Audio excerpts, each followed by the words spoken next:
Selamat sore kepada Pak Priza dan teman-teman komunikasi. Perkenalkan kami dari kelompok 1. Pada kesempatan kali ini akan mempresentasikan hasil diskusi kelompok kami dengan judul Organisasi Komunikasi Massa dan Kekuatan-Kekuatan Sosial.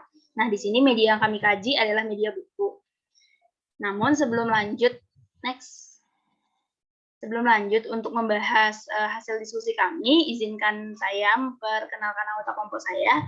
Yang pertama ada Rahel Deborah Purba, yang kedua ada Adi Muhammad Rafli, ketiga ada Arya Putra Prastomo, keempat ada Sheikha Aldina Usman, kelima ada saya sendiri, Nilo Mariani, keenam ada Andi Savana Zahra, ketujuh ada Fedora Ugama Yusa. Next. Untuk selanjutnya akan langsung disambung dengan pembahasan hasil diskusi kami. Yang pertama dari Arya kepada Arya, dipersilakan. Konsep media massa.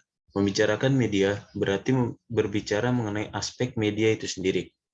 Bayangkan media sebagai organisasi. Seperti organisasi yang lain yang terdapat struktur hierarki. Organisasi media dipengaruhi dari luar dirinya yang membuat pengaruh seperti apa isi media. Jadi isi media itu dipengaruhi organisasinya. Dan organisasinya dipengaruhi kekuatan sosial. Next.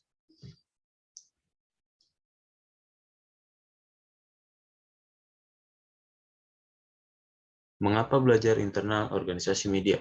Yang pertama, konten media itu tidak datang begitu saja. Terdapat proses manajemen dalamnya. Media mengeluarkan konten dan budaya ketika mengalami kekeliruan akan berdampak kekerasan dan dampak negatif lainnya. Kemudian, sering kurangnya kesadaran mengenai tempat di mana pesan media itu berasal. Kemudian, belajar media juga untuk mengetahui lembaga apa saja yang mempengaruhi media. Banyak yang ingin berbicara di depan publik melalui sarana media. Bisa saja macam-macam komunikator berbicara ke audiens dengan munculnya iklan melalui media. Kemudian media juga sama seperti pabrik-pabrik yang lain, namun diproduksi yaitu berita. Artinya ada rutinitas bahwa ada proses manajemen, proses organisasi dalam produksi berita. Karena media dikatakan pabrik berita. Kemudian media itu sebenarnya memproduksi realitas yang sudah dikonstruksikan. Sebuah peristiwa itu hasil pembahasan dengan konten, seperti partai politik melakukan kampanye yang ada di sana. 100 orang, namun yang diceritakan oleh media itu banyak dan disorot oleh media dari jarak dekat yang terlihat menjadi ramai orang. Yang terakhir, berita itu pembahasan konstruksi dari realitas yang ada. Belum lagi ditambah dengan dunia yang semakin berkembang dan digital yang semakin berkembang, di mana terhubung dengan global. Berita mana saja bisa diakses siapapun. Next.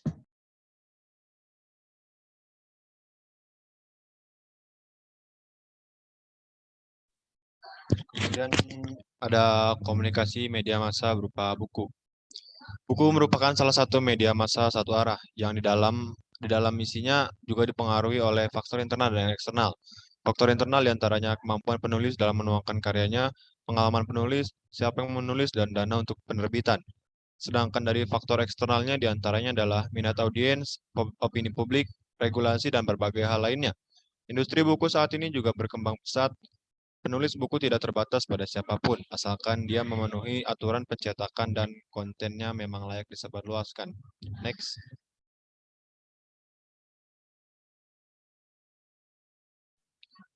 Salah satu tipe buku yang menarik untuk dibahas pada materi ini adalah buku-buku yang ditulis oleh influencer atau inspirator yang memiliki banyak penggemar.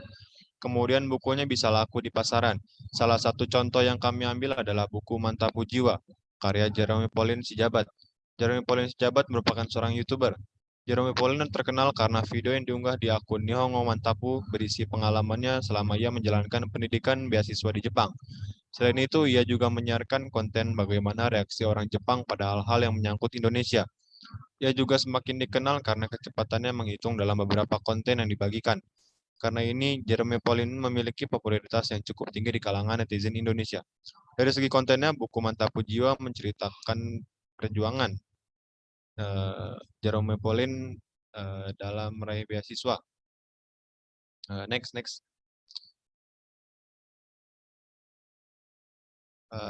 Dari segi kontennya, buku Mantapu Jiwa menceritakan perjuangan Jerome Pauline dalam meraih beasiswa belajar di Jepang. Jeremy menceritakan jika ia mengalami proses jatuh dan bangun untuk meraih beasiswa ini.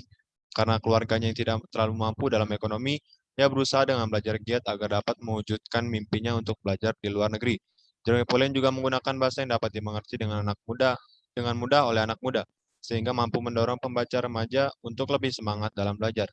Jeremy juga menargetkan harga yang terjangkau dan gambar yang imajinatif di dalam bukunya, sehingga anak muda tidak memiliki kendala ketika membeli bukunya. Teknik promosi yang digunakan Jeremy Pauline juga mudah dijangkau anak muda.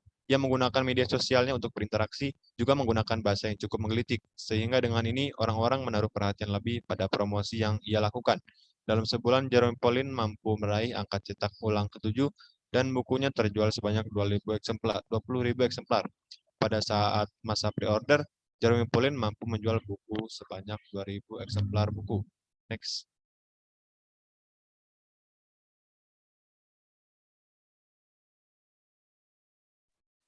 Selanjutnya analisis kasus.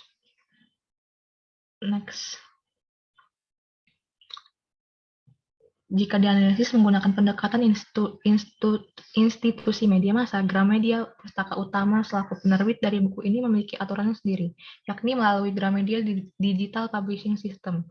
Dilihat dari kekuatan sosial yang mempengaruhi, buku ini menjadi golongan bestseller. Karena pertama, ownernya Jerome yang merupakan seorang YouTuber yang cukup terkenal, dia memiliki 7,72 juta pengikut di akunnya. Bisa dipastikan jumlah pembaca Jerome membaca ketika Jerome mengeluarkan bukunya. Selanjutnya, public opinion. Jerome merupakan seorang pelajar yang sangat cerdas khususnya dalam bidang matematika. Dia berhasil mendapatkan beasiswa di Jepang sehingga opini publik terhadapnya positif. Ketiga, audiens dengan berbagai citra positif serta banyak remaja yang ingin mengikuti jejak Jerome sehingga ia berhasil menarik perhatian anak remaja khususnya.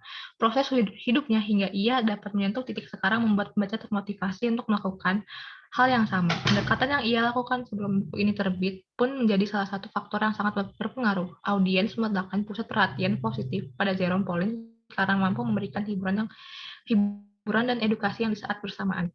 Terakhir, regulasinya. UU nomor 3 tahun 2017 tentang sistem perbukuan tertulis bahwa membangun peradaban bangsa dengan pengembangan dan pemanfaatan ilmu pengetahuan, informasi, dan atau hiburan melalui buku yang memuat nilai-nilai atau jati diri bangsa Indonesia merupakan upaya memajukan kesejahteraan umum dan mencerdaskan kehidupan bangsa sebagaimana diamanatkan dalam pembukaan Undang-Undang Dasar Negara Republik Indonesia tahun 1945.